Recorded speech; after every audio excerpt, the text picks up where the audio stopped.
সমাগত বিশ্বকৰ্মা পূজা। বিশ্ব খনিকৰৰ আৰাধনাৰ কাৰণে ৰাজ্যজুৰি সকলো প্ৰান্ততে ব্যাপক প্ৰস্তুতি ইতিমধ্যে আৰম্ভ হৈছে। বিভিন্ন অনুষ্ঠান প্ৰতিষ্ঠান কাৰ্যালয় আদিত অতি আড়ম্বৰপূৰ্ণভাৱে আয়োজন কৰা হ'ব বিশ্বকৰ্মা পূজা। বিশ্ব খনিকৰ তথা বিশ্বকৰ্মা পূজালৈ মাজত আছে মাথো কেইটামান দিন। এইবাৰ অৰ্থাৎ 2025 বৰ্ষৰ 17 ছেপ্টেম্বৰ তথা বুধবাৰৰ দিনটোত বিশ্ব খনিকৰৰ পূজা কৰা হ'ব। বিশ্বকৰ্মা হৈছে স্থাপত্যবিদ্যা আৰু হিন্দুৰ দেৱতা তথা শিল্পৰ দেৱতা। ঋগ্বেদৰ মতে তেওঁ হৈছে তথা তেওঁৰ সৃজনশীল শক্তিৰ বলতেই গোটেই বিশ্বকে তেওঁ ধৰি ৰাখিব পাৰিছিল। গতিকে তেওঁক দৈবিক স্থাপত্যবিদ তথা অভিযন্তা আৰু বিশ্বৰ সৃষ্টিকৰ্তা হিচাপেও গণ্য কৰা হয়। তেওঁ দেৱতাৰ শিল্পী তথা তেওঁক দেৱ শিল্পী হিচাপে অভিহিত কৰা হয়। বিশ্বকৰ্মা বৈদিক দেৱতা তথা ঋগ্বেদৰ দশম মণ্ডলৰ 81 আৰু 82 সূক্তদ্বয়ত বিশ্বকৰ্মাৰ উল্লেখ আছে। আজিৰ এই ভিডিঅ'টিৰ জৰিয়তে বিশ্বকৰ্মা পূজাৰ বিষয়ে তথা বিশ্বকৰ্মা পূজাৰ দিনটোত আপুনি কেনেধৰণৰ নিয়ম পালন কৰিব তথা কেনেকৈনো বিশ্বকৰ্মা পূজা কৰিব সেই সন্দৰ্ভত কেইটামান গুৰুত্বপূৰ্ণ কথা আপোনালোকলৈ বুলি লৈ আহিছোঁ। আশা কৰিছোঁ আপোনালোকে ভিডিঅ'টি চাই নিশ্চয়কৈ ভাল পাব। নমস্কাৰ, আস্থা ক্ৰিয়েশ্যনৰ নতুন এটা ভিডিঅ'ৰ মাজলৈ আপোনালোক সকলোকে পোনপ্ৰথমে স্বাগতম জনাইছোঁ। বন্ধু-বান্ধৱীসকল, এইখিনিতে ক'ব বিচাৰিছোঁ যে নিতৌ এনেধৰণৰ নতুন নতুন আপডেটসমূহ সকলোতকৈ আগত পাই থাকিবৰ কাৰণে আমাৰ চেনেলটি যদিহে এতিয়াও আপোনালোকে ছাবস্ক্ৰাইব কৰি ৰখা নাই তেনেহ'লে প্লিজ চেনেলটি ছাবস্ক্ৰাইব কৰি কাষত থকা বেল আইকনটো প্ৰেছ কৰি ল'ব। তেনেহ'লে অকণমানো সময় পলম নকৰি বলক আজিৰ এই ভিডিঅ'টিৰ মাজভাগলৈ আগবাঢ়ো। প্ৰথমতে আপোনালোকক ক'ব বিচাৰিছোঁ যে বিশ্বকৰ্মা পূজাৰ পিছতেই নাইবা বিশ্বকৰ্মা পূজাৰ পৰাই সূৰ্যৰ কৃপা বৃষ্টি এই তিনিটা ৰাশিৰ হাতলৈ আহিব আৰু তেতিয়াই এই তিনিটা ৰাশি খুব বেছি ভাগ্যৱান হৈ পৰিব বুলি জনা হৈছে। অহা ছেপ্টেম্বৰৰ 17 তাৰিখ নিশা 1:54 পৰাই কন্যা ৰাশিত প্ৰৱেশ কৰিব আৰু অহা 16 ছেপ্টেম্বৰলৈকে সিংহ ৰাশিতে থাকিব। সিংহ ৰাশি কন্যা ৰাশিত প্ৰৱেশ কৰিলে 12টা ৰাশিৰ সকলোবোৰতে সমান প্ৰভাৱ পৰিব। আৰু কোনবোৰ ৰাশি ব্যাপক উন্নতিৰ সাক্ষী হ'বলৈ গৈ আছে বলক চাই লওঁ। সিংহ ৰাশিৰ পৰা ওলাই কন্যা ৰাশিলৈ যোৱাৰ লগে লগে মিথুন ৰাশিৰ লোকসকলৰ কাৰণে ভাল পৰিস্থিতি আহিব। ইয়াৰ জৰিয়তে আৰ্থিক অৱস্থা আগৰ তুলনাত অধিক শক্তিশালী হৈ পৰিব। লগতে সংগীৰ সৈতে সম্পৰ্ক ভাল হ'বলৈ গৈ আছে। যদিহে মিথুন ৰাশিৰ জাতক জাতিকাসকলৰ সম্পৰ্কৰ ক্ষেত্ৰত বেয়া আছিলে তেনেহ'লে নিশ্চয়কৈ সংগীৰ সৈতে সম্পৰ্ক বিশ্বকৰ্মা পূজাৰ আগতেই ভাল হ'ব। এই ৰাশিৰ লোকসকলে মানসিক শক্তি লাভ কৰিব। জীৱনটো আগৰ তুলনাত অধিক ৰোমান্টিক হ'বলৈ গৈ আছে। তুলা ৰাশিৰ জাতক জাতিকাৰ কাৰণেও সূৰ্যৰ ৰাশি পৰিৱৰ্তন অতি উপকাৰী হ'বলৈ গৈ আছে। লাভ কৰিব আপোনালোকে নতুন চাকৰি নাইবা যদিহে কিবা ভাল কাম কৰিম বুলি ভাবি আছে তেনেহ'লে তুলা ৰাশিৰ লোকসকল খুব বেছি উপকৃত হ'ব। জীৱনটো আগৰ তুলনাত অধিক সুন্দৰ আৰু নিৰাপদ হ'বলৈ গৈ আছে। লগতে আপুনি হয়তো এইবোৰ কিছু ভাল খবৰ পাব। অৰ্থাৎ এইবাৰ বিশ্বকৰ্মা পূজাৰ আগতে আপোনালোকে কিবা নহয় কিবা এটা ভাল খবৰ পোৱাৰ সম্ভাৱনা আছে। ইয়াৰ পাছতে ক'ব বিচাৰিছোঁ বৃশ্চিক ৰাশিৰ বিষয়ে। বৃশ্চিক ৰাশিৰ বাবে এক সুন্দৰ সময় হ'বলৈ গৈ আছে। কৰ্মক্ষেত্ৰত সপোন বাস্তৱায়িত হ'ব। ব্যৱসায়ত আপোনালোকে লাভ পাব। আপোনাৰ আৰ্থিক অৱস্থা আগৰ তুলনাত ভাল হ'বলৈ গৈ আছে। লগতে আপুনি এইবাৰ বিভিন্ন সমস্যাৰ পৰা নিজে নিজে মুক্তি পাব।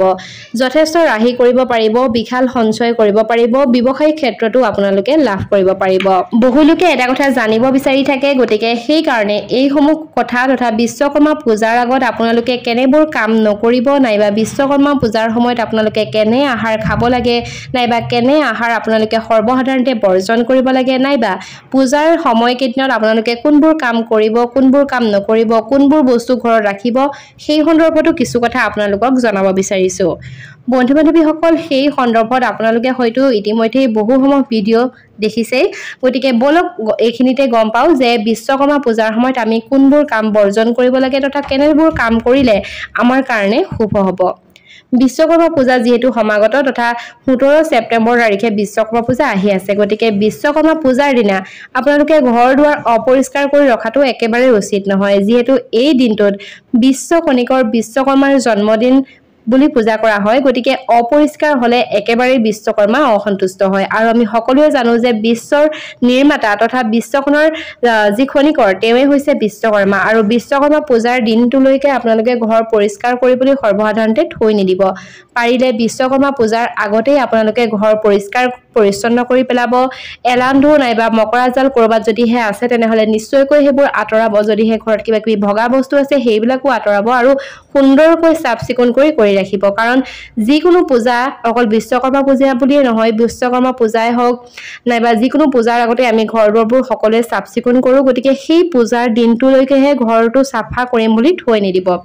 আৰু যেহেতু এতিয়া বিশ্বকৰ্মা পূজাৰ পাছতেই লাহে লাহে এটাকৈ পূজা আহি আছে আগন্তুক দুৰ্গা পূজাও আহি আছে গতিকে আপোনালোকে ঘৰ দুৱাৰসমূহ এতিয়াৰ পৰাই চাফ চিকুণ কৰিবলৈ চেষ্টা কৰক দ্বিতীয়তে ৰাতিপুৱা খুব সোনকালে আপোনালোকে শুৱা পাতি এৰিব অৰ্থাৎ পূজাৰ দিনা কেৱল মাত্ৰ বিশ্বকৰ্মা পূজা বুলি কোৱা নাই সকলো পূজাৰ সময়তে যদিহে আপোনালোকে উপবাসে থাকে নাইবা সেই পূজা ভাগ আপোনালোকে কৰিব বিচাৰিছে তেনেহলে সেই দিনটোত ৰাতিপুৱা খুব সোনকালে উঠি গা পা ধুই অৰ্থাৎ নিজৰ যিখিনি নিত্য নৈমিত্তিক কৰ্ম আছে সকলোখিনি কৰি খুব সোনকালে আজৰি হ'ব লাগে দেৰিলৈকে শুই থাকি খুব খৰধৰকৈ গা পা ধুইয়ে চিধাই ঘৰ চৰ চাফ নকৰাকৈ পূজা কৰাটো কিন্তু একেবাৰে শুভ লক্ষণ নহয় ঠিক সেইদৰে আপোনালোকেও বিশ্বকৰ্মা পূজাৰ দিনাখনেও ৰাতিপুৱা সোনকালে শুৱা পাতি এৰিবলৈ চেষ্টা কৰিব তথা খুব সোনকালে উঠি পেলাই আপোনালোকে গা পা ধুই নিত্য নৈমিত্তিক যি কাম আছে সেইবোৰ কৰাৰ পাছত আপোনালোকে খুব বেছি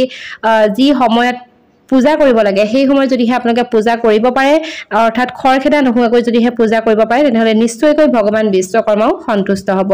এই পবিত্ৰ দিনটোত আপোনালোকে কাৰো সৈতে হাই কাজিয়া নাইবা অপমানসূচক বক্তব্য নাৰাখিব তথা অপমানসূচক বাক্য আপোনাৰ মুখেৰে ব্যৱহাৰ নকৰিব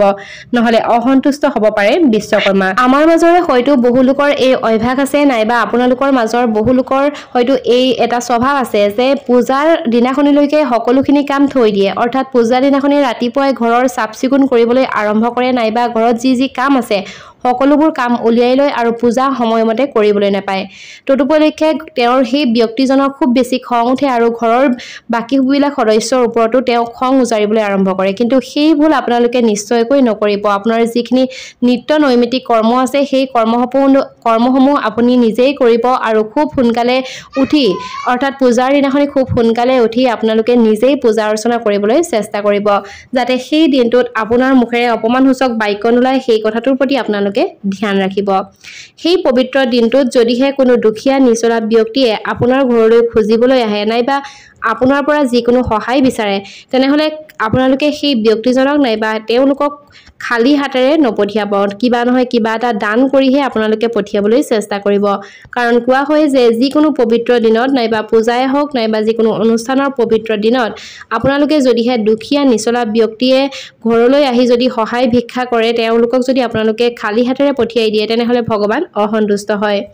বিশ্বকৰ্মা পূজাৰ এই পবিত্ৰ দিনটোত আপোনালোকে গাড়ী ঘোঁৰাৰ লগতে লোহাৰ সামগ্ৰী যি আছে সকলোবোৰ আপোনালোকে ধুবলৈ চেষ্টা কৰিব সেই বস্তুসমূহ আপোনালোকে স্নান নকৰোৱাকৈ নাৰাখিব আমাৰ বহু লোকে ঘৰত যদি গাড়ী আছে নাইবা ঘৰত স্কুটি বাইক যি আছে সেইকেইখনটো ধুনীয়াকৈ ধুৱে কিন্তু বাকীবোৰ সা সৰঞ্জাম তেনেকৈ লেতেৰাকৈ পৰি থাকিবলৈ দিয়ে কিন্তু এইটো একেবাৰে অসম্পূৰ্ণ যিবোৰ আপোনালোকে ধুব নোৱাৰে নাইবা টিভি হওক লেপটপ হওক সেইবোৰটো আপোনালোকে ধুব নোৱাৰে পৰঞ্চ আপোনালোকে সেইবোৰ চাফ চিকুণ কৰিব পাৰে তথা তাত এটা স্বস্তিক চিহ্ন আঁকিবলৈ চেষ্টা কৰিব পাৰে নাইবা গংগা জলৰ অকণমান পবিত্ৰ পানী আপোনালোকে তাত ছটিয়াব পাৰে বন্ধু বান্ধৱীসকল এইখিনিতে আপোনালোকক জনাব বিচাৰিছো যে যদিহে পূজাৰ আগতে আপোনালোকে ঘৰত এনেবোৰ বস্তু আছে তেনেহলে নিশ্চয়কৈ এই বস্তুসমূহ আপোনালোকে ঘৰৰ পৰা আঁতৰাই দিয়ক ঘৰৰ সন্মুখত যদিহে মৰা গছ আছে তেনেহলে আজিয়ে সেই গছজোপা আঁতৰাই দিব কাৰণ ইতিমধ্যে বিভিন্ন ধৰণৰ পূজাবোৰ আহি আছে অৰ্থাৎ গণেশ চতুৰ্থী আৰম্ভ হোৱাৰ লগে লগে হিন্দু ধৰ্মৰ যি পূজা আছে সকলোবোৰ পূজা আৰম্ভ হয় ঠিক তেনেদৰে এতিয়া আহি আছে বিশ্বকৰ্মা পূজা আৰু বিশ্বকৰ্মা পূজাৰ পাছতে আহি আছে দুৰ্গা পূজা গতিকে এই পূজাসমূহৰ আগতে যদিহে আপোনালোকৰ ঘৰৰ আগফালে হওক নাইবা ঘৰৰ সন্মুখত যদিহে যিকোনো মৰা গছ আছে তেনেহলে নিশ্চয়কৈ আপোনালোকে সেইজোপা আঁতৰাই দিব কাৰণ মৰা গছে আমাৰ ঘৰখনলৈ নিগেটিভ এনাৰ্জি আনে তথা ঘৰলৈ দৰিদ্ৰতা মাতি আনে যদিহে বিশ্বকৰ্মা পূজাৰ আগতে নাইবা যিকোনো পূজাৰ আগতে আপোনালোকে এই গছজোপা নাতৰাই তেনেহলে আপোনাৰ ঘৰলৈ দৰিদ্ৰতা অহাটো খাটাং দ্বিতীয়তে ঘৰ চফা কৰাৰ সময়তে হওক বা পূজাৰ আগত আপোনালোকে ঘৰত যদিহে ভঙা চিঙা কিবা বস্তু আছে তেনেহলে সেই বস্তুবোৰ আঁতৰাব বিশেষকৈ ভঙা চিছা যদিহে আপোনালোকৰ ঘৰত ভঙা আইনা নাইবা ভঙা কাপ প্লেট ইত্যাদি আছে তেনেহলে সেই বস্তুবোৰ আপোনালোকে ঘৰৰ পৰা আঁতৰাবলৈ চেষ্টা কৰিব তৃতীয়তে হৈছে মকৰাৰ জাল আমাৰ ঘৰসমূহত থাকিলে মা লক্ষ্মী অসন্তুষ্ট হয় বুলি কয় গতিকে মকৰাৰ জালো হৈছে এক নিগেটিভ এনাৰ্জি মতা বস্তু গতিকে মকৰাৰ জালো যদিহে আপোনালোকৰ ঘৰত আছে নাইবা এলান্ধুৱে যদিহে আপোনাৰ ঘৰৰ কোনো ঠাই ভৰি আছে তেনেহলে নিশ্চয়কৈ আপোনালোকে বিশ্বকৰ্মা পূজাৰ আগতে সেই নিগেটিভ এনাৰ্জি সমূহ ঘৰৰ পৰা আঁতৰাই দিয়ক চতুৰ্থতে যদিহে আপোনালোকৰ ঘৰত দুৰ্ঘটনাৰ ছবি আছে তেনেহলে দুৰ্ঘটনাৰ ছবিখনো আপোনালোকে পূজাৰ আগতে আপোনালোকৰ ঘৰৰ পৰা আঁতৰাই দিয়ক আৰু দুৰ্ঘটনাৰ ছবি আপুনি যিখিনি ঠাইত ওলমাই ৰাখিছে তাত নিশ্চয়কৈ আপোনালোকে যিকোনো ভগৱানৰ অৰ্থাৎ আপোনাৰ মনৰ পছন্দৰ এজন ভগৱানৰ ফটো এখন আঁৰি দিব পাৰে তেতিয়া দেখিব আপোনালোকৰ ঘৰলৈ লাহে লাহে ইতিবাচক ঊৰ্জাসমূহৰ আগমন ঘটিছে পঞ্চমতে হৈছে বাদুলি ঘৰৰ ভিতৰত বাদুলি প্ৰৱেশ কৰাক একেবাৰে অশুভ বুলি কোৱা হয় আৰু বাদুলি সদায় সেই ঠাইলৈহে আহে য'ত নেকি লেতেৰা হৈ থাকে নাইবা খুব বেছি অন্ধকাৰ হৈ থাকে গতিকে যদিহে আপোনালোকৰ ঘৰলৈ বাদুলি সোমাই নাইবা আপোনাৰ ঘৰৰ ভিতৰত বাদুলিয়ে বসবাস কৰে তেনেহলে নিশ্চয়কৈ পূজাৰ আগতে সেই বাদুলি থকা ঠাইডোখৰ চাফ চিকুণ কৰক নাইবা সেই ঠাইডোখৰ যদিহে খুব বেছি আন্ধাৰ হৈ থাকে তেনেহলে তাত এটা পোহৰৰ উঠৰ ব্যৱস্থা কৰি দিয়ক দেখিব লাহে লাহে সেই বাদুলিসমূহ আপোনাৰ ঘৰৰ পৰা আঁতৰি গৈছে বন্ধু বান্ধৱীসকল যদিহে এতিয়াও আমাৰ চেনেলটি চাই আছে আৰু চেনেলটি সাবস্ক্ৰাইব কৰি ৰখা নাই অৰ্থাৎ আজিৰ এই ভিডিঅটো চাই আছে কিন্তু এতিয়াও ভিডিঅটো লাইক কৰা নাই তেনেহলে নিশ্চয়কৈ আজিৰ এই ভিডিঅটোত লাইক এটা কৰিব আৰু আমাৰ চেনেলটি সাবস্ক্ৰাইব কৰি কাষত থকা বেল আইকনটো প্ৰেছ কৰি দিব লগতে আপুনি কোন ঠাইৰ পৰা ভিডিঅটো চাই আছে আৰু এই মোৰ চেনেলৰ ভিডিঅসমূহ চাই আপোনালোকৰ কেনেকুৱা লাগে নিশ্চয় এটি সুন্দৰ কমেন্টৰ সৈতে জনাব বুলি আশা কৰিছো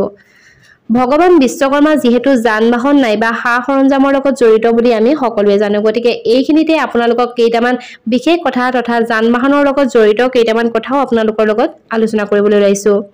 যান-বাহন থাকিলেহে যে বিশ্বকৰ্মা পূজা কৰিব লাগে নাইবা ঘৰত যিকোনো এখন বাইক নাইবা গাড়ী মটৰ থাকিলেহে যে বিশ্বকৰ্মা পূজা কৰিব পাৰি তেনেকুৱা কথা নহয় যদিহে আপুনি বিচাৰিছে যে বিশ্বকৰ্মা পূজা পাতো তেনেহলেও বিশ্বকৰ্মা পূজা আপোনালোকে নিশ্চয় পালন কৰিব পাৰে কাৰণ প্ৰত্যেক ঘৰ দুখীয়া ধনী বুলি কথা নাই প্ৰত্যেকখন ঘৰতে সা-সৰঞ্জাম যিকোনো এবিধ থাকে গতিকে সেই সা-সৰঞ্জামসমূহক আপোনালোকে নিশ্চয়কৈ পূজা কৰিব পাৰে আপোনালোকে পূজা কৰিবলৈ হলে যে যিকোনো মূৰ্তি আনিহে নাইবা খুব ধুমধামেৰে পালন কৰিব লাগিব নাইবা গাড়ী মটৰ থাকিলেহে যে বিশ্বকৰ্মা পূজা পালন কৰিব লাগিব তেনেকুৱা কথা নাই আপোনালোকে ফটো এখনৰ আগতো বিশ্বকৰ্মা পূজা সুন্দৰকৈ পালন কৰিব পাৰে বিশ্বকৰ্মা পূজাৰ কাৰণে ধূপ ধূনা জ্বলাওক তথা পানীত আৰু চন্দনৰ ফুট দি তেনেকৈও আপোনালোকে বিশ্বকৰ্মা পূজা পালন কৰিব পাৰে নাইবা আপোনালোকে সৰ্বসাধাৰণতে যেনেকৈ প্ৰাৰ্থনা কৰে তেনেকৈও ধূপ এডাল জ্বলাইও আপোনালোকে বিশ্বকৰ্মা পূজা নিশ্চয়কৈ পালন কৰিব পাৰে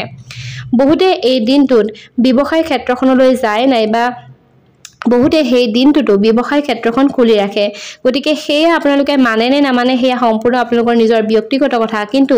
কোৱা হয় যে বিশ্বকৰ্মা পূজাৰ দিনাখনি যিবোৰ আপোনালোকৰ ঘৰত সা-সৰঞ্জাম আছে নাইবা আপোনালোকে যিবোৰ সা-সৰঞ্জাম লৈ আপোনাৰ পৰিয়ালটি চলাই আছে নাইবা আপোনাৰ ব্যৱসায়টি চলাই আছে সেই সা-সৰঞ্জামসমূহক নিশ্চয়কৈ পূজা কৰিব নাইবা যদিহে আপোনালোকে পাৰে তেনেহলে বিশ্বকৰ্মা পূজাৰ দিনটোত আপোনালোকে সেই সা-সৰঞ্জামবোৰক বিশ্ৰাম দিবলৈ চেষ্টা কৰিব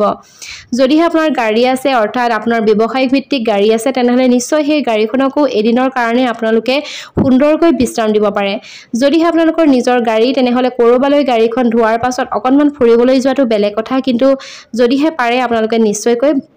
বিশ্ৰাম দিবলৈ চেষ্টা কৰিব ইয়াৰ পাছতে আন এটা কথা বহুলোকে জানিব খোজে যে যান-বাহনখন আনক দিব লাগে নে নাই যদিহে আপুনিও লগত গৈছে নাইবা আপোনাৰ নিজৰ বাহনখন আপুনি নিজে চলাব নাজানে তেনেহলে আপুনি আন কাৰোবাৰ সৈতে চলাবলৈ দিছে তেনেহলে বেলেগ কথা কিন্তু আপোনাৰ নিজৰ বাহনখন সেই দিনটোত অৰ্থাৎ বিশ্বকৰ্মা পূজাৰ সেই বিশেষ দিনটোত আন কাৰোবাক উপহাৰ হিচাপে দি নিদিব এয়া কিন্তু খুব বেছি বেয়া লক্ষণ কাৰণ বিশ্বকৰ্মা পূজাৰ দিনাখনি আপোনাৰ নিজৰ বাহনখন নাইবা আপোনাৰ নিজৰ যি সা-সৰঞ্জাম সেই সা-সৰঞ্জামবোৰক পূজা কৰাৰ এটাই মূল কাৰণ আছে যাতে বছৰটো ভালদৰে সেই সা-সৰঞ্জামসমূহে নাইবা আপোনাৰ যান-বাহনে যাতে আপোনাক বিশ্বাসঘাতকতা নকৰে যাতে গোটেই বছৰটো ভালে যায় সেই কাৰণে পূজা কৰা হয় গতিকে বিশ্বকৰ্মা পূজাৰ এই বিশেষ দিনটোত আপোনালোকে আপোনাৰ নিজৰ যান-বাহনখন নাইবা নিজৰ গাড়ীখন কেতিয়াও আনক ইনাই দি নিদিব নাইবা ঘূৰি ফুৰিবলৈ বুলি এনেই নিদিব দ্বিতীয়তে হৈছে আপোনালোকে বহুতে জানিব খোজে যে কি খাব লাগে নাইবা কেনেকুৱা আহাৰ গ্ৰহণ কৰিব লাগে কেনেকুৱা আহাৰ গ্ৰহণ কৰিব লাগে সেয়া হয়তো আপোনালোকে সকলোৱে জানে কাৰণ পূজাৰ সময়ত খুব বেছি যদিহে পৰা যায় তেনেহলে সাত্বিক আহাৰ গ্ৰহণ কৰাটো উচিত আৰু লগতে যদিহে আপোনালোকে উপবাসে থাকি পূজা কৰিছে তেনেহলে নিশ্চয়কৈ আপোনালোকে উপবাসত যেনেকৈ ফল মূল গাখীৰ ইত্যাদি খাব পাৰে সৰ্বসাধাৰণতে নিৰামিষ খাদ্য গ্ৰহণ কৰিব পাৰিলে ভাল আমিষ খাদ্য নাখাব